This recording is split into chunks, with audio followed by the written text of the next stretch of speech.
The rain fell on Vega 7 in thick, oily sheets, slicking the permacrete and turning the neon signs of the port district into blurred, weeping colors. Kaylin huddled deeper into the recessed doorway, the thin thermal blanket she'd salvaged doing little to stop the deep, planetary chill from seeping into her bones. It was a cold that went deeper than skin, a chill that settled in her heart the day the mining frigate, Starlight Hope, had failed to return from the asteroid belt. She was Uxoran. Her kind were known for their iridescent, opalescent skin and the delicate, sensory tendrils that framed their faces, which now lay limp and dull against her cheeks. To the humans, she was an alien, a widow, and a statistic. Her work permit had been tied to her husband's. With him gone, she was adrift, her funds evaporating, her right to remain on Vega, 7 ticking down like a bomb. Across the street, light and warm spilled from the viewport, a modest, stacked hab unit. Inside, Leo watched the rain, a different kind of chill in his own heart. His daughter, Mia, was curled on the sofa, her small form dwarfed by the furniture. She'd been quiet since her mother had passed a year ago, a silence that was louder and more painful than any tantrum. "Dad!" Her small voice pierced the quiet. "The lady is still there, in the rain." Leo followed her gaze to the shivering, iridescent figure in the doorway opposite. He'd seen her there for 3 nights. A part of him, the part that was tired and stretched thin, wanted to look away. But a bigger part, the part that was a father, couldn't. "I know, sweet pea." She looked sad, like I feel sometimes. That did it. Leo's resolve crystallized. He grabbed a second thermal jacket and an umbrella. "Stay right here. I'll be back." Kaylin flinched as the human male approached, his steps firm on the wet permacrete. She expected the man to move along, or worse. Instead, he stopped a respectful distance away, holding out the jacket. "It's a foul night," he said, his voice a low rumble, not unkind. "You'll catch your death out here." Kaylin's tendrils twitched, sensing no malice, only a weary sincerity. She took the jacket with trembling, 3-fingered hands. "Thank you," she whispered, her voice like the chime of distant crystals. "I'm Leo. That's my daughter, Mia, in the window." He gestured. The little girl waved, a small, shy movement. We lost her mother. It's been hard." Kaylin nodded, a gesture she learned humans understood. "I understand loss. My mate, the asteroid belt." Leo was silent for a moment, the shared language of grief hanging between them in the rainy air. He made a decision then, one that defied all logic and every warning from the colonial administration about non-integrated sentience. "Look," he began, his words careful but firm. "I have a spare room. It's not much, but it's warm and it's dry. I can't offer you a permit, but I can offer you a roof." Kaylin stared at him, her large, luminous eyes wide with disbelief. "Why?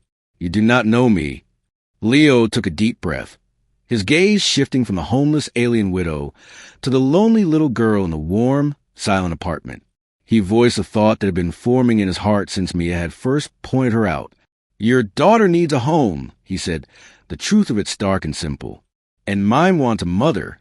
The air left Kaylin's lungs. It was not a proposition, not a contract. It was a raw, human need meeting her own desolate one. It was a bridge built across the void of species and circumstance. Tentatively, she nodded. The first few days were a dance of quiet awkwardness. Kaylin was meticulous, cleaning surfaces Leo didn't know could get dirty, her movements graceful and silent. Mia watched her with wide, curious eyes. The breakthrough came when Mia, struggling with the puzzle of the Vega system, grew frustrated. Kaylin, who had navigated star charts her whole life, knelt beside her, without a word.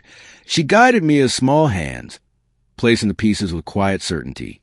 "You're smart," Mia whispered, her first unprompted words to Kaylin. "You are also very smart," Kaylin replied, the human phrase feeling foreign but right.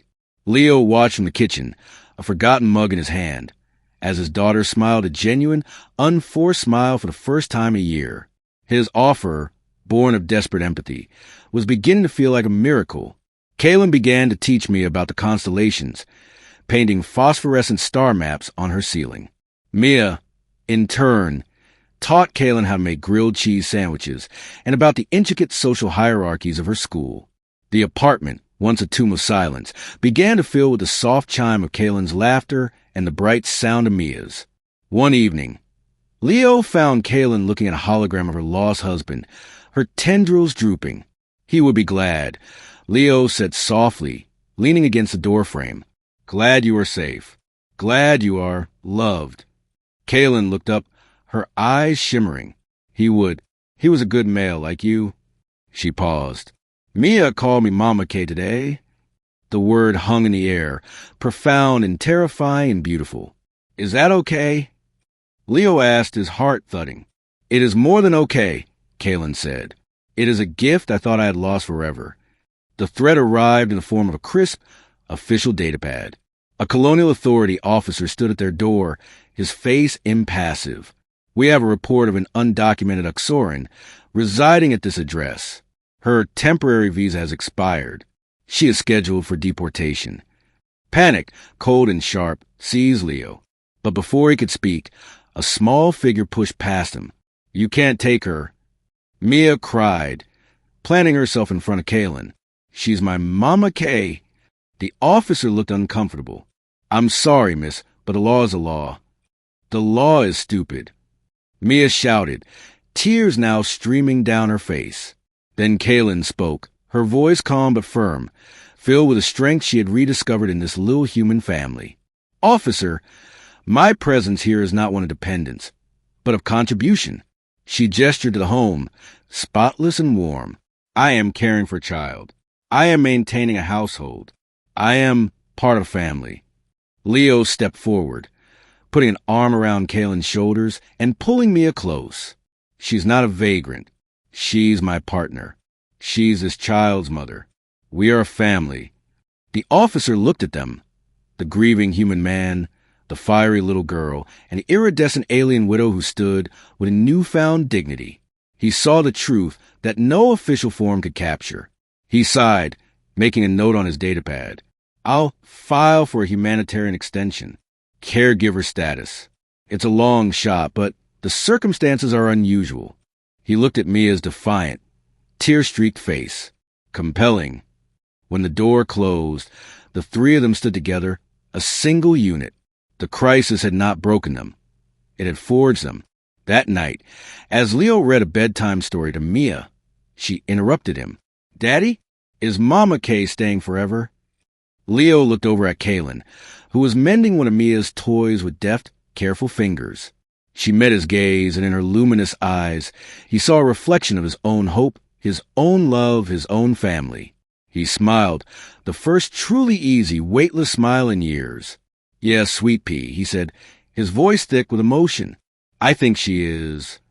In the doorway of the little girl's room, under a ceiling painted with stars from two different cultures, a human father and an alien widow had built something the universe had tried to take from them both. They had built a home.